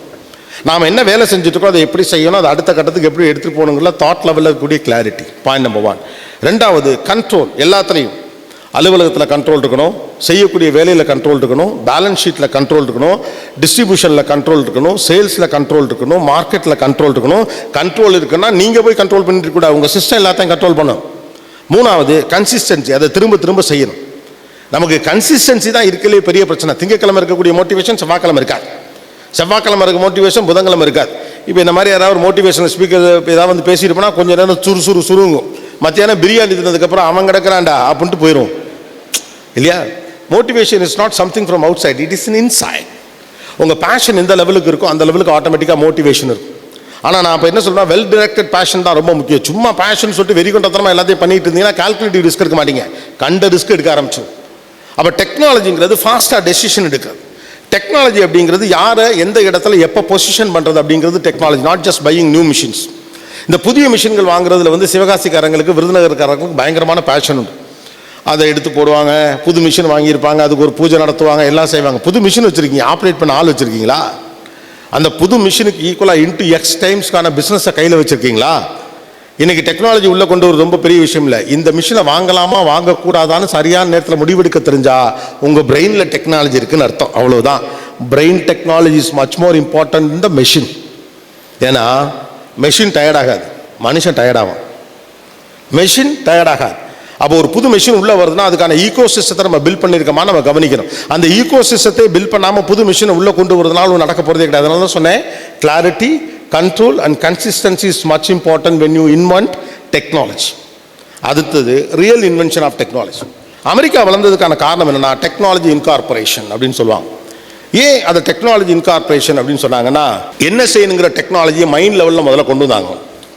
நம்ம எல்லாம் என்ன நினைக்கிறோம், அமெரிக்கா எப்போலேருந்து அவுட் சோர்ஸ் பண்ணுதுன்னு அவர் கேள்வி கேட்டால் நம்ம என்ன சொல்லுவோம், ப்ராபபிளி ஒரு 90ஸ்லேருந்து நம்ம நினச்சிப்போம், இல்லை ஒரு 2000லேருந்து. உலகமயமாக்கலுக்கு பிறகு அமெரிக்கா நிறைய அவுட் சோர்ஸ் பண்ணுச்சு. ஏன்னா நமக்கு அவுட் சோர்ஸ்னால் நம்ம என்ன நினச்சிக்கிறோம்னா, ஐடிக்கு ஆள் எடுக்கிறத அவுட் சோர்ஸ் நம்ம நினச்சிப்போம். அவெல்லாம் பகலில் உட்காந்து வேலை பார்த்துட்டு இருக்க, நம்ம ஆளுகள்லாம் இங்கே உட்காந்து நைட்டு வேலை பார்த்துட்டு இருப்பானுங்க, இதெல்லாம் அவுட் சோர்ஸு அப்படின்னு. இல்லை, 1900 901 902 அமெரிக்கா அவுட் சோர்ஸ் பண்ண ஆரம்பிச்சிருச்சு. அதுதான் டெக்னாலஜி இன்கார்பரேஷன். மைண்ட் லெவலில் டெக்னாலஜிக்கலாக இருக்குது. அந்த ஈகோ சிஸ்டத்தை முதல்ல பில்ட் பண்ணும். ஒரு ஈகோ சிஸ்டத்தை பில்ட் பண்ணாமல் ஒன்று நீங்கள் உள்ளே கொண்டு வந்தீங்கன்னா கேயாஸ், கன்ஃபியூஷன்ஸ் தான் வரும். முதல்ல அந்த சூழலை உருவாகும் இல்லையா? இது கல்யாணம் பண்ணுற மாதிரி. இப்போ கல்யாணம் பண்ணுங்கிறதுலாம் என்ன பிரச்சனை வருது அப்படின்னா, வயசாகிடுச்சு கல்யாணம் பண்ணணும். வயசாகிடுச்சுக்கிறதுக்காக கல்யாணம் பண்ண முடியாது. வாழ்கிறதுக்கான தகுதி இருக்கா, கல்யாணம் பண்ணு. ஒரு குடும்பத்தை வழிநடத்த சௌகரியம் இருக்கா, கல்யாணம் பண்ணு. இல்லை ஒன்று மணி கஷ்டத்துலையும் கூட துணைக்கு வர ஒரு பொண்ணோ ஒரு பையனோ கிடைக்குதா, கல்யாணம் பண்ணு. இல்லையா? வாழையடி வாழையாக குடும்பத்திற்கு வாரிசு வேண்டும் என்பதற்காக கல்யாணம் பண்ணால் வாரிசு மட்டும்தான் இருக்கும், வாழையில கூட இருக்காது இல்லையா? அப்போ ecosystem is much more important. நம்ம தயார்படுத்துகிறோம்ல, ஒரு திருமண வாழ்க்கைக்கு தோதாக ஒருவனை தயார்படுத்துகிறோம். என்ன சொல்ல போனால், ஒரு சம்சாரியாக இருப்பதற்கான தகுதியோடு ஒரு ஆணை பெருசாக நம்ம உருவாக்குறதே கிடையாது. பொம்பளை பிள்ளைங்களாவது கல்யாணம் பண்ண போகிற சமகமன்னு சொல்லி தராங்க, அது எதுக்குன்னு தெரியல. ஒரு குடும்பத்துக்குள்ளே எப்படி வாழணும்னு ஒருத்தங்க சொல்லியே கொடுக்காம பல கல்யாணம் பண்ணுற போய் கற்றுக்கணும், அப்படிலாம் பிஸ்னஸ் பண்ண முடியாது. மேரேஜே அப்படி பண்ணக்கூடாது. அந்த ecosystem is much important. அப்போ நம்ம என்ன நினைக்கிறோம், அவுட் சோர்ஸ் பண்ணுறது அமெரிக்கா 1990க்கு பிறகு தொடங்கின்னு நினைக்கிறோம். இல்லை, 1901 2 தொடங்கிட்டான். அதுக்கான முதல் ஈகோ சிஸ்டம் ஃபைண்ட் அவுட் பண்ணுறான். முதல்ல அவன் ஒரு விஷயம் கண்டுபிடிக்கலாம். What is my strength and weakness? The first point what America found is Dhar strength and weakness. America என்பது இந்தியாவை விட 3.5 மடங்கு மிகப்பெரிய தேசம். இந்தியாவுடைய பரப்பளவோடு ஒப்பிடுகிற போது நம்மளை விட 3.5 times பிகர் லேண்ட்ஸ்கேப் அவங்கள்ட்ட இருக்கு.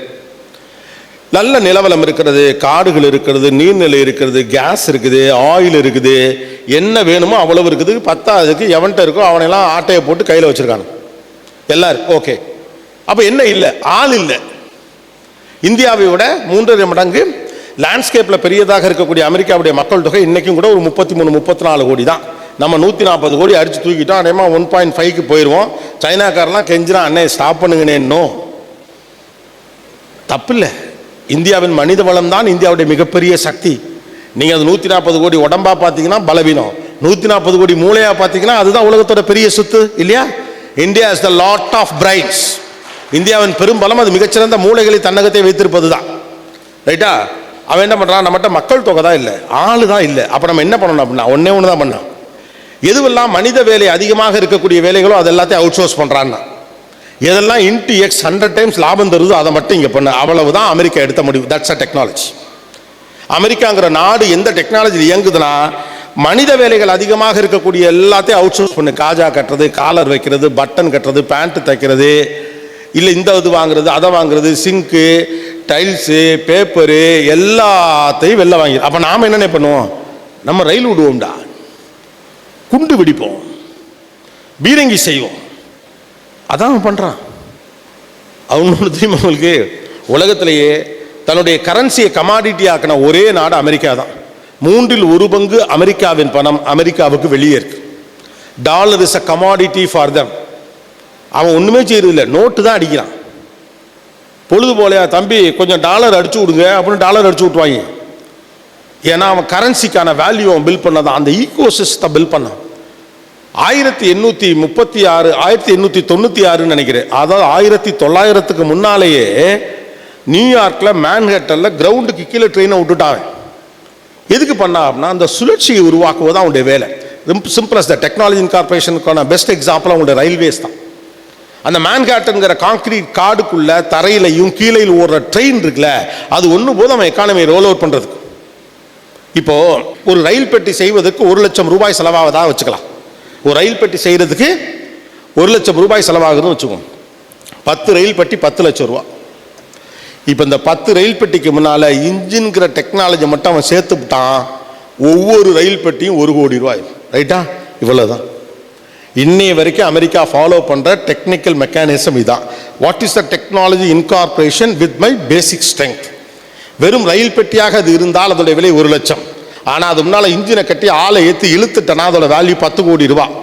2000 இல்லை 1960 70 அல்லது 1990 பண்ண ட்ரெயின்லாம் ஓடிட்டு இருக்கு. அவ்வளவு காசு பண்ணி கொடுத்துக்கிட்டே இருக்கு. இன்ட்டு X அதிகமான லாபம் எது வருகிறதோ அதை மட்டும் நம்ம செய்வோம். மனித வேலை அதிகமாக இருக்கக்கூடிய எல்லாவற்றையும் அடுத்தவன்ட்ட செய்வோம். அதனால தான் அமெரிக்காவிலேருந்து வர எந்த ப்ராடக்ட்டுக்கும் அவன் ஃபேக்ட்ரி வச்சுக்கவே மாட்டான். அந்த ஐடியா இருக்குல்ல, அந்த டேட்டாவை கரெக்டாக யூஸ் பண்ணுற ஐடியா இருக்குல்ல, டிஸ்ட்ரிபியூஷன் மெக்கானிசம் இருக்குல்ல, தட்ஸ் அமெரிக்கா ஸ்ட்ரென்த். டெக்னாலஜியை கரெக்டாக எப்படி யூஸ் பண்ணுறது அப்படிங்கிறது தான் ஸ்ட்ரென்த். நம்மகிட்ட இருக்க டேட்டாவை எப்படி கேபிட்டலைஸ் பண்ணுறது அப்படிங்கிறது தான் ஸ்ட்ரென்த். ரியல் ஸ்ட்ரென்த்துங்கிறது உங்கள் ஃபேக்ட்ரியில் கிடையாது, உங்கள் பிரெயினில் இருக்குது. Success and failures never comes from factory, it comes from your own attitude. ஃபெயிலியரும் சக்ஸஸோ உங்கள் ஃபேக்ட்ரியிலேருந்து வர்றது கிடையாது, அது உங்கள் மனதிலேருந்து வர்றது. நீங்கள் எப்போ தோக்க ஆரம்பிச்சிட்டோம் நினைக்க ஆரம்பிச்சிருங்களோ உங்கள் ஃபேக்ட்ரி டவுன் ஆகிட்டே இருக்கும். உங்கள் மேனிஃபெஸ்டேஷன் நல்லா இருந்து சரியாக நீங்கள் ஒர்க் பண்ணி அடுத்த லெவலுக்கு போகணுங்கிற ஆட்டிடியூட் உங்களுக்கு பில்ட் ஆகிட்டே இருந்தால் ஃபேக்ட்ரி மேலே வந்துக்கிட்டே இருக்கும். மனிதனின் மூளையும் மனமும் தான் உலகத்தின் மிகப்பெரிய ஆயுதம். அது முன்னால் பணம் தோத்துரும், கருவி தோத்துரும், எல்லாம் தோத்துரும். நாம் எந்த அளவு கேடப்பாக இருக்கும், எவ்வளோ தூரம் பேஷனேட்டாக இருக்கும், எவ்வளோ தூரம் த்ரஸ்டோடு இருக்கும், எவ்வளோ தூரம் ஹங்கராக இருக்கும். That's the most important thing than anything else. You are the asset. நமக்கு நம்மளை பற்றி தெரியணும், எங்கே நிறுத்தணும் எங்கே வெடிக்கணும் நமக்கு தெரியணும். ரைட் தானே? ஒரு 10,000 வாலா பட்டாசு இருக்குல்ல, ஒரு 10,000 வாலா பட்டாசு நான் இந்த முனையில் பற்ற வச்சேன்னா எனக்கு கடன்னு வெடிக்கிறது மட்டும்தான் தெரியும். ஆனால் 10,000 வாலா பட்டாசுக்கு மட்டும்தான் தெரியும் இன்னும் சத்த நேரத்தில் சோழி முடிச்சிடும் இல்லையா? எப்போ முடியும் எப்போ முடியாத அந்த 10,000 வாலா பட்டாசுக்கு தெரியும், கடைசி பட்டாசுக்கு தெரியும் அடுத்து நான் வெடிக்க போகிறேன் அப்படின்ட்டு. வைக்கிறவனுக்கு தெரியாது இது எத்தனாவது பட்டாசு இப்போ வெடிக்க போகுதுன்னு. ஆனால் அந்த பட்டாசு மாதிரி நீங்கள் இருக்கணும். நான் எப்போ வெடிக்கணும் எப்போ வெடிக்கக்கூடாது, எப்போ நிறுத்தணும் எப்போ நடக்கணும்னு. It is everything inside yours. அப்போ இந்த டெக்னாலஜி இன்கார்பரேஷனுக்கு உங்கள் மாடலுக்கு நீங்கள் என்ன பண்ணுங்க? It's an American model. What is your own model?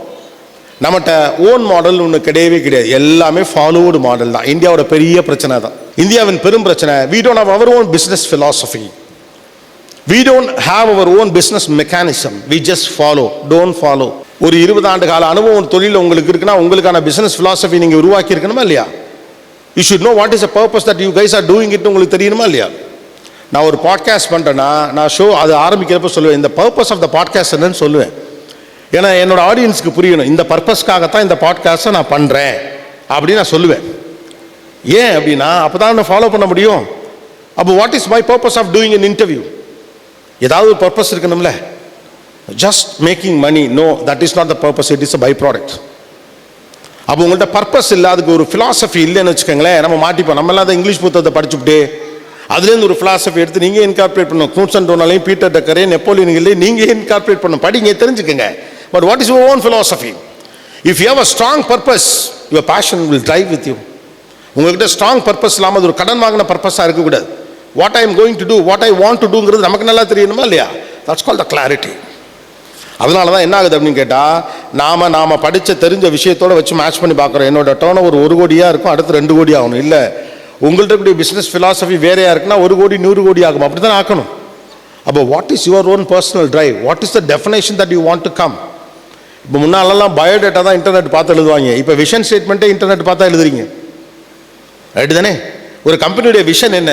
Have anybody have it? ஒரு வெப்சைட் நீங்கள் வச்சுருக்கீங்கன்னா விஷன் மிஷன் அப்படின்னு ஒன்று போடுறது ஃப்ரம் டூ மாதிரி ஆயிடுச்சு. இப்போ விஷன்ங்கிறது நம்மக்கிட்ட உள்ளே இருக்கணும், அதில் நம்ம ஊறி இருக்கணும், அதில் ஒரு டிரைவ் இருக்கணும், அதில் ஒரு மேனிஃபெஸ்டேஷன் இருக்கணும், அதை விடவே கூடாங்கிற கன்சிஸ்டன்சி மைண்ட் இருக்கணும். Just money is not that. ஏன்னா அப்புறம் அதனால இந்த குட்டில் இருந்து மாட்டிப்போம். ஓரளவு பணம் வந்துருச்சுன்னா ஆட்டோமேட்டிக்காக போயிடும்.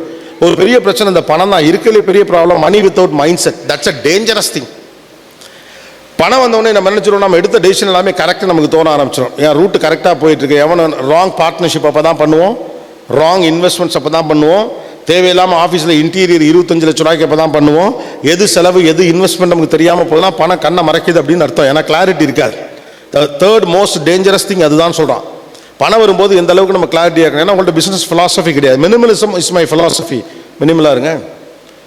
ஸ்காண்டினேவியன் நாடுகள்னு சொல்லப்படக்கூடிய நாடுகள் இருக்குல்ல, இந்த நார்வே, டென்மார்க், இங்கெல்லாம் நீங்கள் போய் பார்த்தீங்கன்னா உலகத்துடைய பணக்கார நாடுகள், அவங்க முக்கியமான நாடுகள். அதை விட அவங்களுடைய ஹாப்பி இண்டெக்ஸ் ரேஷியோன்னு சொல்லுவாங்கள்ல, மகிழ்ச்சியாக இருக்கும் நாடுகள் அவங்களாம் வர்றாங்க. டென்மார்க், ஸ்வீடன், நார்வே போன்ற நாடுகள்லாம் ஹாப்பி இண்டெக்ஸ் ரேஷியோவில் பெரிய இடத்துல இருக்காங்க. ஆனால் நீங்கள் அங்கே போய் பார்த்தீங்கன்னு வச்சுக்கோங்களேன், அவன் இதுக்கு செலவு பண்ணுறான் இதுக்கு செலவு பண்ண மாட்டேங்கிறான்னு உங்களுக்கு தோணும். கார்லாம் பார்த்தீங்கன்னா கண்ணாப்பண்ணாலாம் ஓட்ட மாட்டானோ, சாதாரணமாக இருக்கும் கார்லாம். ஆனால் வாழ்க்கையை அனுபவிக்கிறதுக்கு லான்ச்செல்லாம் வச்சுருப்பாங்க. பெரிய பெரிய படகுகள், மோட்டார் படகுகள்லாம் சொந்தமாக வீட்டில் இருக்கும், ஏரியில் நிற்கும். ஞாயிற்றுக்கிழமை காலில் எடுத்துகிட்டு இங்கேருந்து அங்கே போய்ட்டு அங்கேருந்து இங்கே வருவாங்க. மகிழ்ச்சியாக இருப்பது எப்படின்னா உங்களுக்கு தெரியும். They live their own life. அவங்க வேர்ல்டோட இன்ஃப்ளூயன்ஸ் ஆக மாட்டாங்க. இதெல்லாம் மகிழ்ச்சின்னு அமெரிக்கா சொல்கிறதெல்லாம் மகிழ்ச்சி நம்ப மாட்டான். நம்ம எல்லாருமே மகிழ்ச்சியையும் சொந்தமானதாக வச்சிடல. நம்ம மகிழ்ச்சின்னு எதை டிக் பண்ணுறோம், எதெல்லாம் மகிழ்ச்சின்னு இந்த ஊர் சொன்னிச்சோ அதை தான் மகிழ்ச்சி நாமளும் டிக் பண்ணுறோம். வெற்றின்னு எதை டிக் பண்ணுறோம், எதெல்லாம் ஊர் வெற்றின்னு சொன்னிச்சோ அதை தான் நாமளும் வெற்றின்னு டிக் பண்ணுறோம். எது சாட்டிஸ்ஃபேக்ஷன் நம்ம நினைக்கிறோம், எதெல்லாம் ஊர் சாட்டிஸ்ஃபேக்ஷன் சொன்னிச்சோ அதெல்லாம் நாமளும் சாட்டிஸ்ஃபேக்ஷன் டிக் பண்ணுறோம். இந்த கூட்டத்தில் நீங்கள் ஒருவரா? உங்களுக்கு என்று வாழ்க்கை குறித்த தத்துவம் இருக்கிறதா? வாழ்க்கை குறித்து உங்களுக்கு ஒரு தத்துவம் இருக்கும் என்றால் உங்கள் வேலை குறித்தும் உங்களுக்கு ஒரு தத்துவம் இருக்க வேண்டும். Without a philosophy, no business can grow. Philosophy is the deal. Steve Jobs never talks about the features. நீங்கள் ஸ்டீவ் ஜாப்ஸ் உடைய டாக்ஸ் எல்லாம் போய் பாருங்க. Steve Jobs never talks about the features of the phone. He will say what is the impact this device is going to make in your life ன்னு சொல்வாங்க.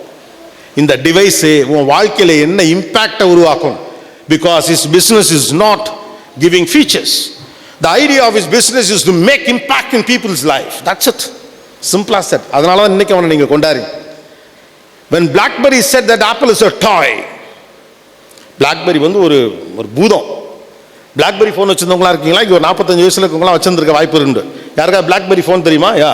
BlackBerry phone வச்சுருக்கிறது அப்போ ஒரு பெரிய ஸ்டைல் ஸ்டேட்மெண்ட். போனவொடனே டேபிளில் தூக்கி தான் வைப்பானுங்க. அதை வச்சிட்டாலே நீங்கள் பெரிய ஆள் அப்படின்னு அர்த்தம். அதில் ஒரு ஜாய்ஸ்டிக்னு ஒன்று இருக்காது, அப்படி சுருட்டிட்டு இருக்க ஒரு ஸ்டைல் ஸ்டேட்மெண்ட். இமெயில் நீங்கள் ஃபோன் வழியாகவே அனுப்பலாங்கிறலாம் இப்போ பெரிய வித்தை. BlackBerry once said to the government that we will not share the data of our people, those who are handling BlackBerry. எங்கள் பயனாளர்களுடைய டேட்டாவை உங்ககிட்ட ஷேர் பண்ண மாட்டேன்னு அரசாங்கத்திட்ட சண்டைக்கு போன அளவு கெப்பாசிட்டி இருந்தவன். When Apple came into picture, they said it is a toy. இதெல்லாம் விளையாடுவானுங்க, அதெல்லாம் ஒன்றும் பண்ண முடியாது. வாரி துண்டு போயிட்டான். Because they were not ready to change themselves. Steve ஜாப்ஸோடைய ஸ்பீச் ஏதாவது உங்களால் பார்க்க முடியும்னா போய் பாருங்க. ஏன்னா அவனுடைய purpose of business is making an impact to the society. அதான் பர்பஸ். அதனால தான் அவன் அவ்வளோ ரெவல்யூஷன் பண்ணான். ஆப்பிளுக்குள்ளே வந்து ஆப்பிள்லேருந்து வெளியே அனுப்பப்பட்டு திரும்ப ஆப்பிளுக்குள்ளே வந்து அவன் எப்படி இவ்வளோ பெரிய கதையை பண்ணனான் அப்படின்னு நீங்கள் பார்க்கணுன்னா, because you want to make an impact to the society. அவ்வளோதான். அவ்வளோத்தையும் ஒரே ஃபோனுக்குள்ளே கொண்டாடுறா, வாழ்க்கையை உடைக்கிறா, அந்தாடா முடிஞ்சிடா. கோபிநாத் கிளம்பிட்டு போ, ஃபோனை வச்சுக்க பாக்கெட்டில், உனக்கு என்ன வேணும் அவன் ஃபோனில் இருக்கும், கான்டாக்ட் ஃபோனில் இருக்கும், ஃபோட்டோ ஃபோனில் இருக்கும், இமெயில் ஃபோனில் இருக்கும், உனக்கு தேவைப்படக்கூடிய ஏஐ டூல் ஃபோனில் இருக்கும், சொத்து பத்து கணக்கு எல்லாம் ஃபோனில் இருக்கும். ஃபோனு தொலைஞ்சா அதை ஓப்பனே பண்ண முடியாத சாவி நீ வச்சுக்க. He made an impact. That's a philosophy of Steve Jobs. What is your mission? What do you want to do? ஏன்னா நமக்கு தனி ஃபிலாசபி இல்லைன்னா ஒரே ஃபிலாசபி தான். பணம் இந்த வருஷம் 1 கோடி, அடுத்த வருஷம் 2 கோடி, அதுக்கு அடுத்த வருஷம் 4 கோடி, அடுத்து 8 கோடி, அப்புறம் 12 கோடி, 16 கோடி. டயர்டாயிடும், போர் அடிக்கும். What is the mission? My purpose of speech is to create an impact. I strongly believe in that. நான் முன்னால் சின்ன பிள்ளையா இருக்கப்போ மேடைகளுக்கெல்லாம் போகிறப்போ, சின்ன பிள்ளைன்னா ரொம்ப வயசாச்சுன்னு நினைக்கக்கூடாது, when I was in college or something like that, my father used to say, எங்கள் அப்பா சொல்லுவார், நீ எப்போதும் ஒரு மேடையில் 30 நிமிஷம் பேசுகிற அப்படின்னா அது 30 நிமிஷம் இல்லை, முன்னால் 1000 பேர் உட்கார்ந்தா அது 30,000 நிமிஷம். ஏன் ஒவ்வொருத்தனும் 30 நிமிஷத்தை உனக்காக கொடுக்குறான். What is the impact that you are going to make in their life? What is an impact that you are going to make? Simple as that. அப்போதான் இன்னிபிஷன் இல்லாமல் நீங்கள் பேச முடியும். இங்கே கைத்தட்டுவாங்களா மாட்டாங்களா, இங்கே சிரிப்பாங்களா மாட்டாங்களா, புரிஞ்சுக்குவாங்களா மாட்டாங்களா, அவன் புரிஞ்சுக்கிறான் புரியலை, அவனுக்கு புரிய வைக்கிறதா உன் வேலை, அவ்வளோ மட்டும்தான். The purpose of a speech is to make an impact. 100 பேருக்கு கிடையாது, அது நீங்கள் ஹானஸ்டாக இருக்கணும். இங்கே ஒரு 300 பேர் உட்காந்தா ஒருத்தனுக்கு இம்பேக்டை கிரியேட் பண்ணிட்டா போதும், அவன் 1000 பேருக்கு இம்பேக்டை கிரியேட் பண்ணிடுவான். That is a purpose. There is a purpose of life. There is a purpose of business. What is your purpose of business? இதை கண்டுபிடிச்சு விட்டீங்க, ஆட்டம் முடிஞ்சு. That's it. அவ்வளோதான். எல்லோரையும் ஒன்றிணைப்பது. Nokia, what is the purpose? Connecting people. Simple. Connecting people. நான் ஒரே வேர்டில் முடிச்சிட்டான், connecting people. Coffee day. What I said, anything can happen over a coffee. முடிஞ்சு. நீ எல்லாரும் காஃபி வித்துட்டு இருந்த, நான் எல்லாத்தையும் கொண்டாந்தேன், உள்ள இமோஷன்ஸை கொண்டாந்தேன். நான் 200 ரூபாய்க்கு காஃபி விற்பேன், அங்கே காதல் நடக்கும், பிஸ்னஸ் நடக்கும், சண்டை சமாதானமாகும், புதுசாக கல்யாணம் பண்ணிக்க போகிற பொண்ணு மாப்பிள்ளையை தனியாக சந்தித்து பேசுகிறதுக்கான ஸ்பேஸாக அது இருக்கும். இல்லை மச்சாவா ஒரு காஃபி சாப்பிடுவோன்னு மன்னிப்பு கேட்டால் நடக்கும். Anything can happen over a coffee. வெறும் காஃபி மட்டும் வித்துட்டு இருந்தப்போ காஃபியோட சத்து இமோஷனை வித்தான். That's Coffee Day. பர்பஸ். நீங்கள் ஸ்டார்பக்ஸுக்கு போனீங்கன்னா உங்கள் பேர் எழுதுவான், கவனிச்சிருக்கீங்களா? உங்கள் பேர் எழுதுவான், உங்கள் பேரை சொல்லி கூப்பிடுவான். வாய் நம்பர் போட்டுருக்கலாம்ல, டோக்கன் நம்பர் அப்படின்னு ஒன்று கொடுப்பாங்களே பேங்க்கில், டோக்கன் நம்பர் 17, டோக்கன் நம்பர் 18. ஏன்டா டே, உங்கள் பேங்க்கில் நான் லட்சக்கணக்கில் பணம் போட்டு வச்சுருக்கேன், எனக்கு ஒரு நம்பர் கொடுக்குறீங்க நீங்கள்? கைதி எண் 17, கைதி எண் 18 மாதிரி இல்லையா? Starbucks made it a personal emotion over the coffee. போனோடனே உங்கள் பேரை கேட்பார். கோபிநாத் அப்படின்னா மிஸ் கோபிநாத்னு கூப்பிடுவார். சின்ன கனெக்ஷன் இருக்கும். உங்கள் பேர் என்ன தம்பின்னு ஒரு நாள் நான் கேட்பேன் அவரோட. 3 முறை கோபிநாத் பேரை கேட்ட ஒரு சுப்பிரமணி யார் இந்த கோபிநாத்னு பார்ப்பார். 3 தடவை சுப்பிரமணி பேரை கேட்ட கோபிநாத் யார் இந்த சுப்பிரமணின்னு ஒரு நாள் பார்ப்பார். ஒரு நாள் கோபிநாத்துக்கு சுப்பிரமணி ஹலோ சொல்லுவார், சுப்பிரமணிக்கு கோபிநாத் ஹலோ சொல்லுவார். கிட்டத்தட்ட ஒரு பிஎன்ஐ மாதிரி. அது என்னென்ன பண்ணாம பாருங்க.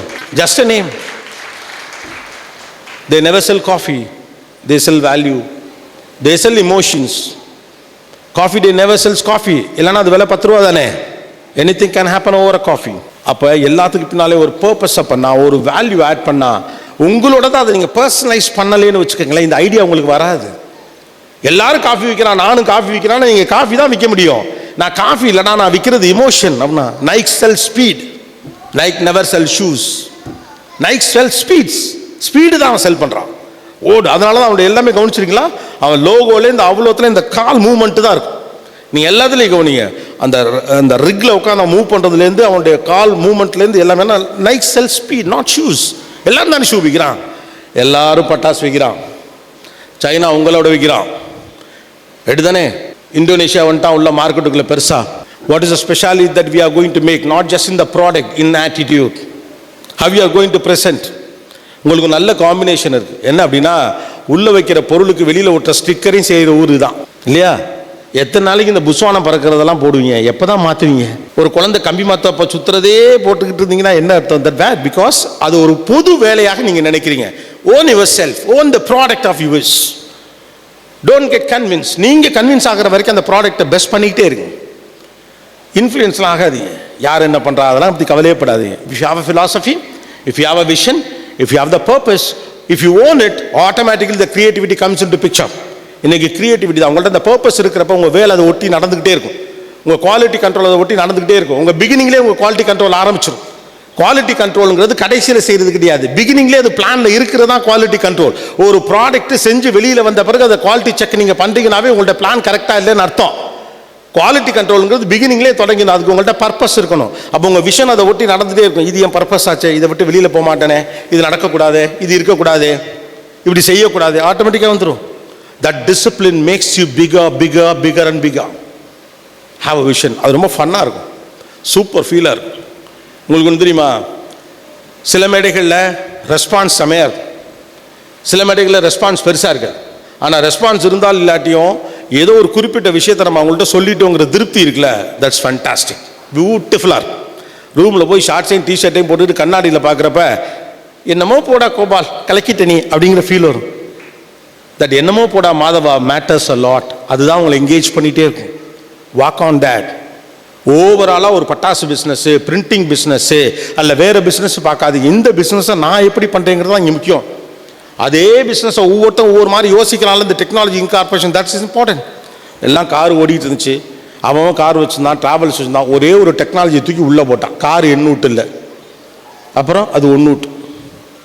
வண்டிக்கு பெட்ரோல் நீ தான் போட்டுக்கணும், ஆக்சிடென்ட் ஆனால் நீ தான் பார்த்துக்கணும், பேசஞ்சர் கடுப்பேற்றுனா நீ தான் பொறுத்துக்கணும். அப்போ நீ என்ன பண்ணுவ? அவனை உன்னோட கனெக்ட் பண்ணுவேன். நீ யார், எங்கே இருக்க தெரியாது, ஆனால் எனக்கு காசு வந்துடும். Uber, a company making $1 billion in a year, doesn't have a single car on its own. அவன்கிட்ட ஒரு கார் இல்லை, ஃபுல் இன்னொன்று இருந்ததுக்கு. ஆப்பிளோட ஃபேக்ட்ரி ஆப்பிள்கிட்டே இல்லை, அதெல்லாம் நம்ம வச்சுருக்கோம். அது சைனாவில் ப்ரொடியூஸ் பண்ணுறாங்க, இந்தோனேஷியாவில் ப்ரொடியூஸ் பண்ணுறாங்க. ஆப்பிளில் ஒன்றில் பார்த்துருக்கீங்களா இல்லையா? பின்னாலே போட்டிருப்பான் அவன் எந்த நாட்டில் அதை ப்ரொடியூஸ் பண்ணான்னு. டெக்னாலஜி மட்டும்தான் அவன் கொடுத்துருக்கான். உப்பு புளி காரம் மட்டும் அவன் கொடுப்பான், சமையல் முழுக்க நீ பண்ணுமா. பிராண்ட் எண்ணூட். Think in that ways guys. The world is so small today, you can reach out the maximum number of people at a single touch. You can get the best of the advice from the people all over the world. What not you want. 100 புத்தகங்கள் படிக்கக்கூடிய தகவலை உங்களுக்கு இன்னைக்கு இருக்கக்கூடிய ஒரு AI tool சொல்லுது இல்லையா? இன்னைக்கு அதெல்லாம் நம்ம அதுக்கெல்லாம் கொஞ்சம் டைம் ஸ்பெண்ட் பண்ணுறதுக்கு பாருங்க. ஒரு குறிப்பிட்ட புத்தகம், அந்த புத்தகத்தை முழுசாக உங்களால் படிக்க முடியலை, இது ஒரு இலகுவான வழி தான், தப்பு தான், இருந்தாலும் சொல்கிறேன், முடிஞ்ச வரைக்கும் புத்தகம் படிக்கிறவங்க புத்தகம் படிங்க. அந்த படிப்பே படிக்க வரல, எரிச்சலாக இருக்குது, கடுப்பாக இருக்குன்னா அந்த புத்தகத்தோட தலைப்பை சிம்பிளாக ஒரு சாட் ஜிபிடியோ, கிராக்கட்டையோ, ஜெமினைட்டையோ, இல்லை ஏதாவது ஒன்று ஆட்டோ பைலட் எவன்கிட்டயாவது கொடுங்க. யாராவது ஒரு AI டூல்கிட்ட, ஒரு நல்ல நம்பகமான AI டூல்கிட்ட இப்போ how to think like a CEO அப்படின்னு ஒரு புத்தகம் இருக்குது. அது ஒரு 150 பக்கம் இருக்குது, இங்கிலீஷில் இருக்குது, படிக்க எரிச்சலாக இருக்கு. ஆனால் அந்த புத்தகத்துக்குள்ளே நல்ல விஷயம் இருக்குது, தெரிஞ்சுக்கணும்னு ஆசை இருக்குன்னா ரொம்ப சிம்பிள். அந்த புத்தகத்தை ஒரு ஃபோட்டோ எடுத்து அதை நம்ம சித்தப்பா சாட் ஜிபிடிட்ட கொடுத்து, சித்தப்பா உள்ளே போய் படிக்க கடுப்பாக இருக்குது, ஆனால் அதை தெரிஞ்சுக்க ஆசை இருக்குது, இதில் இருக்க முக்கியமான விஷயங்கள் எல்லாத்தையும் என்கிட்ட சொல்லுன்னு தட்டுன உடனே அவ்வளோத்தையும் சொல்லும். சொல்லிவிட்டு உங்கள்கிட்டே கேட்கும், இதை வேணா ஒரு PDF தரட்டா, இதை வேணா உன் வாயிலே ஊட்டி விடட்டா, இதை வேணா நைட்டு வந்து உன் காதில் சொல்லட்டா, ஒரு சிப்பு வச்சு உன் மண்டையில் ஏற்றட்டா, எல்லாமே அதுவே கேட்கும். கோ சேக். அதில் ஒரு குறிப்பிட்ட பாயிண்ட் பிடிச்சிருந்துச்சா அதை எலாபரேட் பண்ணி பேச சொல்லுங்க, அதை எலாபரேட் பண்ணி பேசு. அல்லது இதே பற்றி உலகத்துறை சிறந்த அறிஞர்கள்லாம் என்ன சொல்லியிருக்காங்க? SOPனா என்ன? Standard operating procedure. உலகத்திலே சிறந்த SOP வச்சிருக்கக்கூடிய நிறுவனம் எது?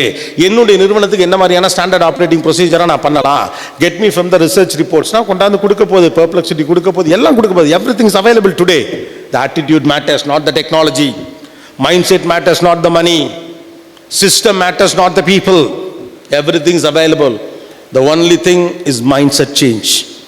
Systemization in mind, systemization in factory, systemization, manifestation, and make it very personal. ஒரு வேலையை நீங்கள் பர்சனலாக பார்க்கணும். நீயா நானாவை நான் பர்சனலாக பார்ப்பேன். ஐ C Neeya Naana as my personal thing.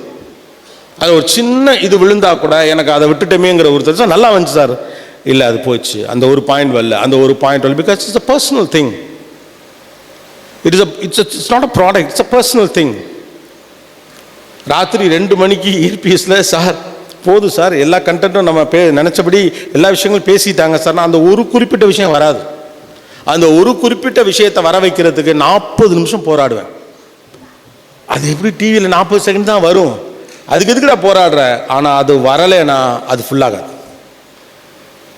Because the purpose of Niya Nana is not killing 1.5 hours. The purpose is to create an impact. ஒரு சோஷியல் இம்பாக்டை பில்ட் பண்ணுறதுக்கான வாய்ப்பு அந்த நிகழ்ச்சிக்கு இருக்க பட்சத்தில் அது எப்படி நீங்கள் பின்வாங்க முடியும் இல்லையா? So walk on it, make it personal. உங்களுடைய பர்சனலாக வைங்க, அதுக்கான பர்பஸை கண்டுபிடிங்க, அதில் உங்கள் பேஷன் என்னன்னு பாருங்கள், உங்கள் வேல்யூஸ் என்ன ஆட் பண்ண முடியும்னு செய்யுங்க, அதில் க்ரியேட்டிவிட்டியை பண்ணுங்கள், உங்களுடைய டெசிஷன் மேக்கிங்கை கரெக்டாக ஆட் பண்ணி டெக்னாலஜி இன்கார்பரேஷனை பண்ணுங்கள். This town made the world to celebrate. Again, I wanted to come back to the first point. உலகத்துக்கு செலிப்ரேஷன்ஸை கொடுத்த சிவகாசியும் விருதுநகரும் வேர்ல்ட் கிளாஸ் சிஸ்டமை கொண்டு வாங்க. We don't want just mushrooms, we want unicorns. We want billion-dollar companies from Virudhunagar, Shivakasi and all over Tamil Nadu. I hope that you guys have the capability to do it. Make it systematically. சந்திரகாற்று நம் ஜன்னலில் வீசட்டும், சரித்திரம் நாளை நம் சாதனை பேசட்டும். நன்றி, வணக்கம். Thank you.